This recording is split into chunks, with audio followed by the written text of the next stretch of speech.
Bismillahirrahmanirrahim. Assalamualaikum warahmatullahi wabarakatuh.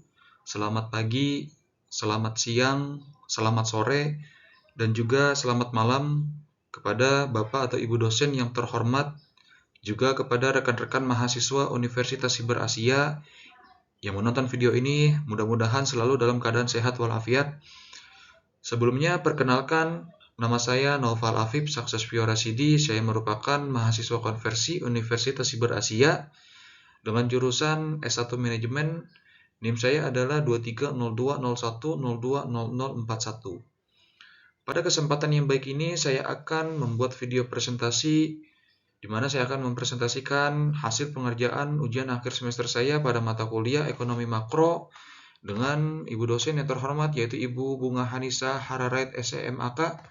Mudah-mudahan Ibu selalu dalam keadaan sehat walafiat. Baik, saya akan langsung masuk ke materi. Pada kesempatan yang baik ini, saya akan menjelaskan summary dan analisis kondisi ataupun outlook perekonomian, inflasi, kurs, dan PDB pada tahun 2021-2022 negara Tiongkok. Inflasi. Pada tahun 2021, Tiongkok mengalami inflasi yang signifikan. Ataupun inflasi di Tiongkok ini mengalami kenaikan yang sangat signifikan, terutama dipengaruhi oleh kenaikan harga energi dan harga bahan pangan. Nah, pada tahun ini inflasi mencapai puncaknya sejak beberapa tahun terakhir. Lalu pada tahun 2022, pemerintah Tiongkok berhasil mengendalikan inflasi pada tingkat yang lebih stabil, meskipun masih ada tekanan dari harga energi global yang tinggi. Nah, inflasi mulai melandai seiring dengan upaya intervensi dari pemerintah. Lalu kurs atau nilai tukar. Nah, pada tahun 2021, yuan di Tiongkok mengalami penguatan terhadap dolar Amerika Serikat. Sebagian besar pada tahun ini.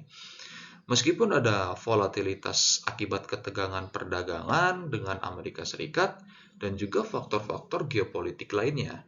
Nah, lalu pada tahun 2022, kurs yuan tetap stabil dalam rangkaian fluktuasi dengan pemerintah Tiongkok mengambil langkah-langkah untuk menjaga nilai tukar mata uangnya agar tetap kompetitif di pasar global.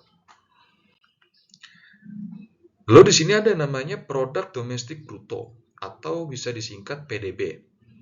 Nah, pada tahun 2021 ini Tiongkok mengalami pertumbuhan PDB yang kuat yang kuat di sebagian besar tahun, didorong oleh pemulihan konsumsi domestik dan ekspor yang kuat.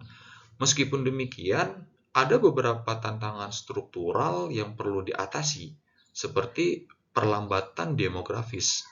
Nah, pada tahun 2022, pertumbuhan PDB di Tiongkok ini melambat sedikit menjadi lebih moderat dibandingkan tahun sebelumnya, tetapi tetap ada di tingkat yang kuat. Nah, pemerintah Tiongkok terus mendorong transformasi struktural ekonomi demi tercapainya pertumbuhan yang berkelanjutan.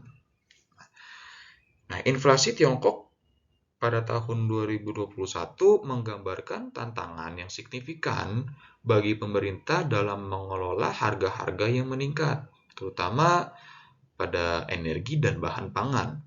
Namun, keberhasilan dalam mengendalikan inflasi pada tahun 2022 ini menunjukkan efektivitas kebijakan intervensi dari pemerintah. Meskipun demikian, inflasi tetap menjadi fokus utama kebijakan ekonomi untuk menjaga stabilitas harga dan juga daya beli masyarakat. Nah, lalu untuk kurs Kurs yuan Tiongkok ini dalam periode ini menunjukkan kecenderungan untuk tetap stabil setelah mengalami beberapa fluktuasi Setelah mengalami beberapa fluktuasi yang dipengaruhi oleh faktor eksternal seperti ada namanya ketegangan perdagangan. Nah, tapi stabilitas kurs ini sangat penting untuk menjaga daya saing ekspor Tiongkok dan stabilitas ekonomi secara keseluruhan. Nah, lalu PDB. Nah, pertumbuhan PDB Tiongkok menunjukkan kekuatan ekonomi. kekuatan ekonomi yang berkelanjutan meskipun dengan perlambatan yang sedikit ya, yang sedikit pada pemerintah, tapi terus berusaha untuk menunjukkan ya, untuk menunjukkan atau menjaga momentum pertumbuhan melalui kebijakan fiskal dan moneter yang tepat sasaran, serta serta dengan fokus pada inovasi dan transformasi struktural ekonomi untuk menghadapi tantangan jangka panjang.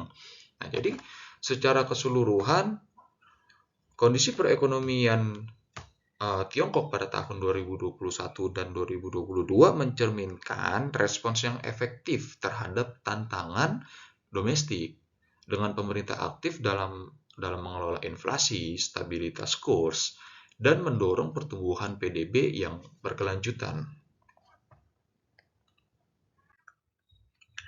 Nah, di sini ada summary dan analisis neraca pembayaran dan neraca perdagangan, yaitu pada kondisi ekspor dan kondisi impor di negara Tiongkok pada tahun 2021 dan 2022. Yang pertama ada gambaran umum dan komponen, lalu ada tren global tahun 2021 dan 2022, lalu ada 3 poin neraca pembayaran ya. Yang pertama ada gambaran umum dan komponen. Yang pertama itu ada neraca pembayaran di Tiongkok mencatat semua transaksi ekonomi antara penduduknya dengan dunia luar selama satu periode. Nah, umumnya itu 1 tahun. Lalu selanjutnya ada komponen utamanya meliputi neraca perdagangan ataupun barang, neraca jasa, neraca pendapatan, transfer unilateral, dan akun modal serta keuangan ya. Lalu tren global pada tahun 2021 dan 2022. Jadi selama periode ini neraca pembayaran Tiongkok dipengaruhi oleh pemulihan ekonomi global pasca pandemi, fluktuasi harga komoditas, dan juga kebijakan perdagangan strategis. Lalu yang ketiga, poin utama neraca pembayaran atau neraca perdagangan ya. Yang pertama neraca perdagangan itu atau barang, Tiongkok mempertahankan surplus perdagangan yang signifikan ya, berkat ekspor yang kuat dibanding impor. Nah, surplus ini memberikan kontribusi positif terhadap saldo neraca yang berjalan pada negara ya. Lalu yang kedua ada neraca jasa dan pendapatan. Nah, Tiongkok mengalami pertumbuhan ekspor jasa terutama di sektor teknologi dan juga jasa keuangan yang memberikan kontribusi positif terhadap neraca pembayarannya.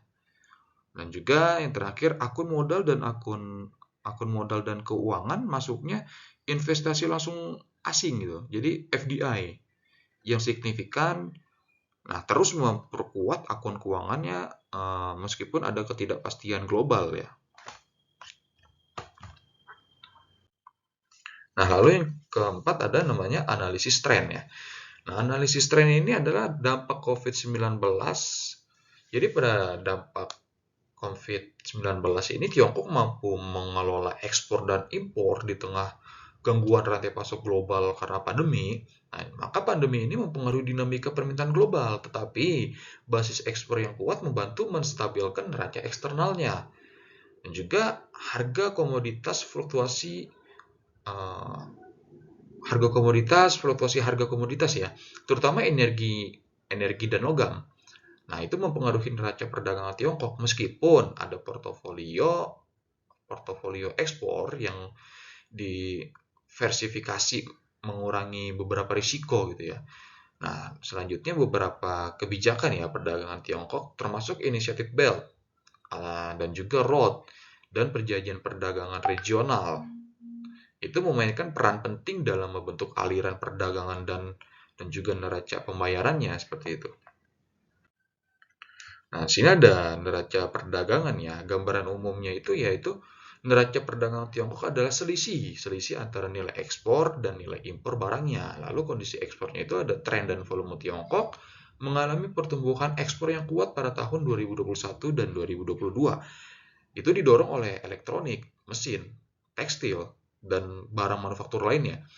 Nah, permintaan global meskipun suatu tantangan, Tiongkok mendapat manfaat dari permintaan global yang kuat untuk ekspornya, meskipun di pasar-pasar negara berkembang ya, dan juga ekonomi maju yang pulih dari pandemi. Nah, lalu yang ketiga ada kondisi impor. Nah, tren dan volume impor juga meningkat, didorong oleh permintaan bahan mentah, produk energi, dan komponen teknologi tinggi untuk mendukung basis industri dan konsumsi domestiknya. Nah, setelah itu dampak terhadap neraca perdagangan kemampuan Tiongkok untuk mengelola pertumbuhan impor relatif terhadap pendapatan ekspor ya, membantu membantu menjaga surplus perdagangannya meskipun dengan penyesuaian yang dipengaruhi oleh kondisi ekonomi global. Nah, lalu yang keempat ada namanya analisis neraca perdagangan. Nah, dinamika surplus Tiongkok ini mempertahankan surplus perdagangan yang signifikan, ya. Mencerminkan daya saing yang kuat, daya saing ekspor dan kebijakan yang strategis ya. Lalu dampak ekonomi surplus perdagangan mendukung pertumbuhan ekonomi Tiongkok ya, menyediakan cadangan devisa dan juga menegaskan statusnya sebagai pusat manufaktur global. Seperti itu.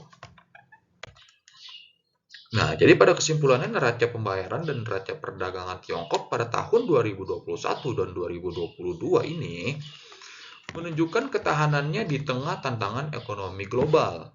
Secara kinerja ekspor yang kuat didukung oleh keunggulan teknologi dan kebijakan strategis. Nah, berkontribusi pada pemeliharaan surplus perdagangan yang sehat ke depan. Strategi ekonomi Tiongkok termasuk diversifikasi perdagangan dan upaya keberlanjutan akan terus membentuk hubungan ekonomi eksternal dan dinamika neraca pembayarannya seperti itu.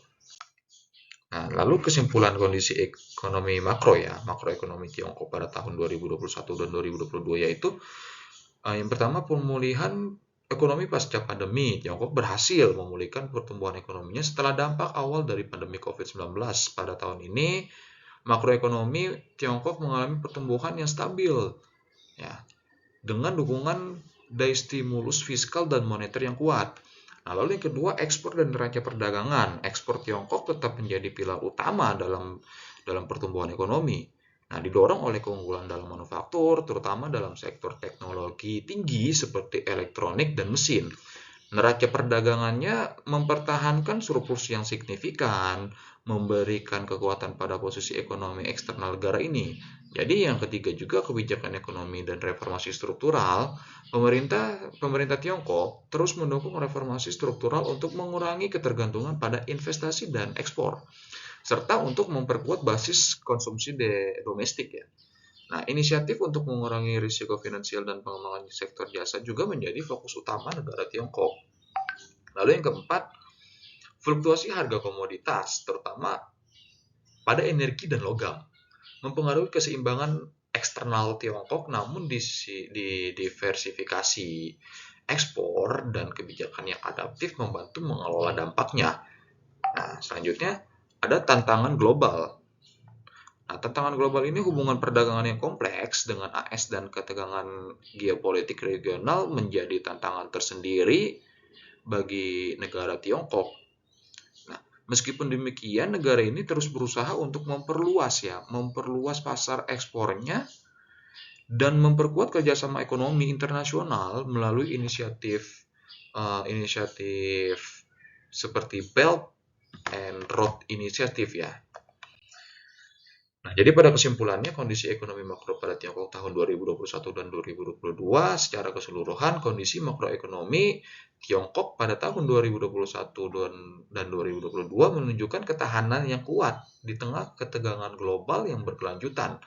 Nah, pemulihan ekonomi yang stabil, dukungan dari sektor yang kuat, terus komitmen terhadap reformasi struktural memberikan fondasi yang solid bagi pertumbuhan ekonomi jangka panjang di negara Tiongkok itu.